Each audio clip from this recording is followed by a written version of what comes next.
રાજકોટ શહેરમાં આજે અંદાજિત 200 બાઇક સાથે એક બાઇક રેલીનું આયોજન થયું હતું, જેમાં પોલીસ કમિશનરની અને અન્ય ટ્રાફિક બ્રાન્ચના અધિકારીઓએ લીલી ઝંડી આપી હતી અને બાઇક રેલીને પ્રસ્થાન કરાવ્યું હતું.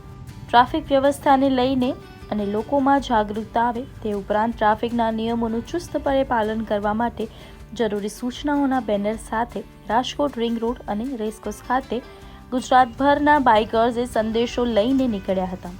રાજકોટ બાઇકર્સ એસોસિએશનમાંથી નીરવ લાડવા અને બીજા 50 જેટલા બાઇકર્સ જોડાયા હતા. જાણીએ તેઓ શું કહે છે. હું નીરવ લાડવા, હું પરફેક્ટ મોટો રોયલ એન્ફિલ્ડમાં as a CRT ride manager કામ કરું છું. હું ઘણા ટાઈમથી રાઇડિંગ ગ્રુપ ચલાવું છું. તો આ બધા મારા રાઇડર્સ છે. અમે આજે એક રાજકોટમાં બહુ મોટી રાઇડ થઈ હતી, ગુજરાત રાઇડર્સ દ્વારા ઓર્ગેનાઇઝેશન હતું, જેના ફાઉન્ડર છે સહદેવસિંહ અને એજાઝભાઈ. એને તો first of all big thank you કે આવું અવેરનેસ રાઇડ રાજકોટમાં ઓર્ગેનાઇઝ કરવા માટે, અને ભવિષ્યમાં બી અમે એવું વિચારીએ કે એ લોકો વધુ આ ટાઈપની રાઇડ કરે અને બધા રાઇડર્સને અને આમ જનતાને પણ રાઇડિંગ સેફટી માટે પ્રોત્સાહિત કરે. આ બધા અમારા રાઇડર છે. ફર્સ્ટ ઓફ ઓલ રાઇડરને થેન્ક યુ કે જે બધા પ્રોપર રાઇડિંગ ગિયર્સમાં છે, બધા હેલ્મેટ છે, જેકેટ છે, કોઈને કોઈ રાઇડિંગ સેફટી માટે યુઝ કરે છે. અને આજે અમે ઓછામાં ઓછા 100 થી 150 રાઇડર હતા. બરાબર, તમને હું બધા વિડીયોઝ તમને મળશે, તમે સોશિયલ મીડિયા પર તમે જોઈ શકશો. ઘણા બધા વિડીયોઝ છે. તમે બી જોડાવો ભવિષ્યમાં એવી આશા સાથે.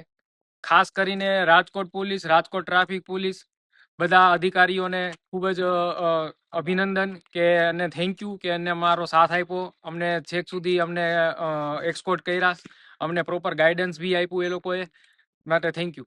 एक मैसेज है for the all the riders or all the bikers for the Rajkot कि when they are using the bike or driving the bike, don't use the mobile. Always अगर आपको इमरजेंसी कॉल आ रहा है, आप कहीं रुक के फोन पे बात करिए. ड्राइविंग के वक्त फोन पर बात मत करिए, क्योंकि आपके पीछे जो गाड़ी आ रही है और आपके आगे जो गाड़ी जा रही है उसके ऊपर बहुत दिक्कत होती है, क्योंकि आप ऐसे कर लेते हो किधर आपकी गाड़ी किधर जाएगी नहीं पता चलता. इसलिए एक रिक्वेस्ट है कि आप ड्राइविंग के वक्त मोबाइल मत यूज करिए.